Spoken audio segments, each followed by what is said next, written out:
Bertrand Le Ménissier. Oui, je voulais revenir en tant qu'enseignant. Je serais assez effrayé de voir que toute la France deviendrait comme l'université française. C'est-à-dire tout le monde fonctionnaire.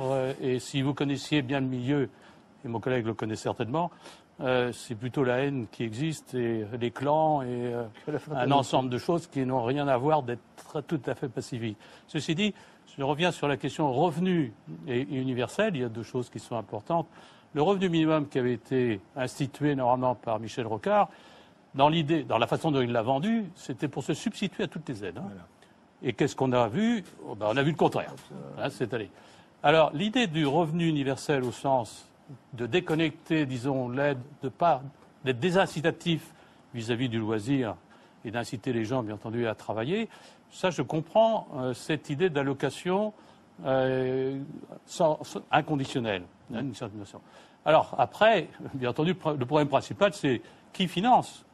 On parlait des retraites. Évidemment, quand on est retraité, on fait ce qu'on veut, on travaille plus, comme l'a rappelé. Si je vois tous les retraités, oui, alors une grande partie de ça, c'est financé par quelqu'un. Et ce quelqu'un, il faut bien qu'il produise. Et quand vous dites qu'il est utile, mais comment je prouve que je suis utile? C'est pas vous qui allez me dire je suis utile ou pas. C'est celui à qui vous allez vendre un service. Et là, il y a une moralité beaucoup plus forte parce que vous lui vendez le service qu'il désire. Et non pas, comme nous, enseignants, nous offrons un service qui n'est pas demandé par les étudiants. Bon, alors ça, OK, on a compris depuis longtemps puisqu'ils ne viennent pas en cours. Moi, mes étudiants venaient en cours, t'es peut-être pas très bon, hein, c'est possible. Hein. D'ailleurs, si tu craches dans la soupe, c'est que c'est pas très bon. Ce que je reproche, c'est en général ce qui se passe quand on n'est pas très performant, on dit du mal de son institution. Moi, je suis très heureux de l'université. Je rends hommage à mon université. C'est un lieu de débat, c'est un lieu d'échange intellectuel. On est tout à fait d'accord là-dessus, mais extrêmement exigeant. Il n'y a aucune preuve de ça. C'est un lieu de création scientifique formidable. Aucune preuve de ça. Et que tu craches dans la soupe, c'est ton affaire. Mais c'est peut-être, à mon avis, c'est le site que t'es pas très bon. Vous devinez tout de suite D'ailleurs, t'as pas d'étudiants à tes cours. Que ça serait effectivement l'étalement à l'étalement l'ensemble de la société. Hein. Oui, non, juste, moi je trouve que ce qui est assez passionnant tout de même dans le débat sur le revenu universel, c'est cette volonté, et je crois qu'il est temps, de dissocier vraiment l'emploi du travail. Parce que c'est l'emploi du revenu. Non, oui, mais non, mais de dissocier la définition, de ne pas superposer le fait que le travail et l'emploi soient la même chose. Donc c'est décisif. C'est décisif pour l'émancipation, c'est décisif pour la dignité humaine. Il y avait d'autres réflexions d'ailleurs qui renvoient à la révolution dans le droit du travail, rapport Boissonnat, Suppiot, etc., qui disaient on va créer une sécurité professionnelle, sociale, c'est-à-dire on arrête de mettre l'assurantiel, entre guillemets, sur l'emploi, on le met sur la personne, surtout qu'aujourd'hui, plus personne. Quel est le destin d'un travailleur aujourd'hui? C'est l'intermittence, c'est l'activité, c'est la formation, c'est le chômage, mais c'est rarement un emploi à vie.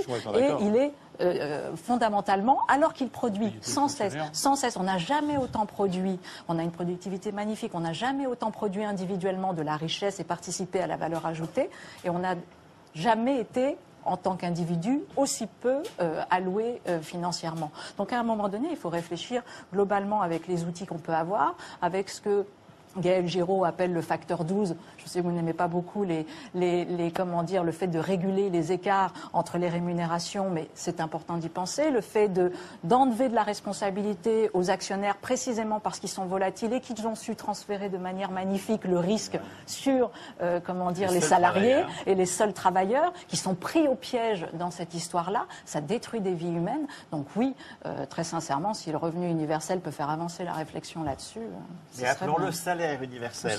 Le salaire pour tous, de 18 ans, chacun à 18 ans touche la première niveau de qualification. Les Suisses, eux, vont voter sur le revenu universel. Non, mais les Suisses, c'est une roue de secours du capitalisme. Oui, non, mais d'accord.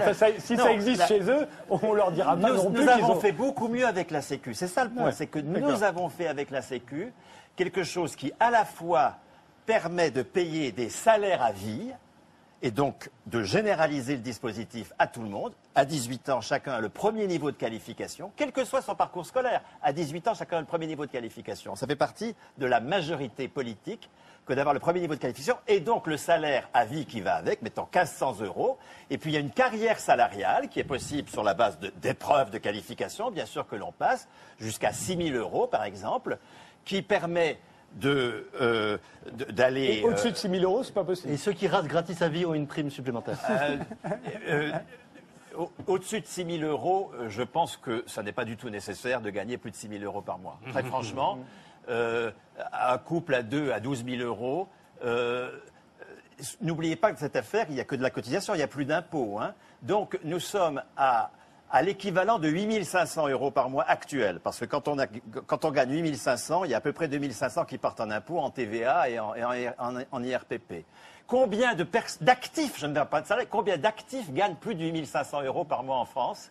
1 pour 1000. Donc, proposer que nous allions dans une situation où nous aurons supprimé l'impôt. Si on veut supprimer les paradis fiscaux, il y a une seule solution, c'est supprimer l'impôt. Hein. Oui, c'est un accord un peu curieux avec le menuisier, mais laissons tomber l'affaire. Nous avons donc une carrière salariale, et cette carrière salariale se double, c'est ça le point décisif, hein, d'un droit qui est aussi acquis à 18 ans, de copropriété d'usage, c'est-à-dire qu'on est copropriétaire des lieux où on travaille. On décide de l'investissement, on décide de la hiérarchie, on décide de ce qui va être produit, on décide des accords internationaux qui doivent passer dans les divisions du travail. Mais c'est une propriété d'usage, on ne tire aucun revenu. C'est décisif ce point-là.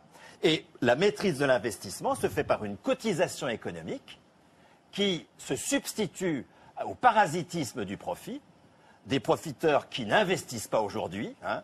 Les marchés financiers sont absolument prédateurs de valeur, il n'apporte strictement rien, hein, le flux est dans le sens inverse.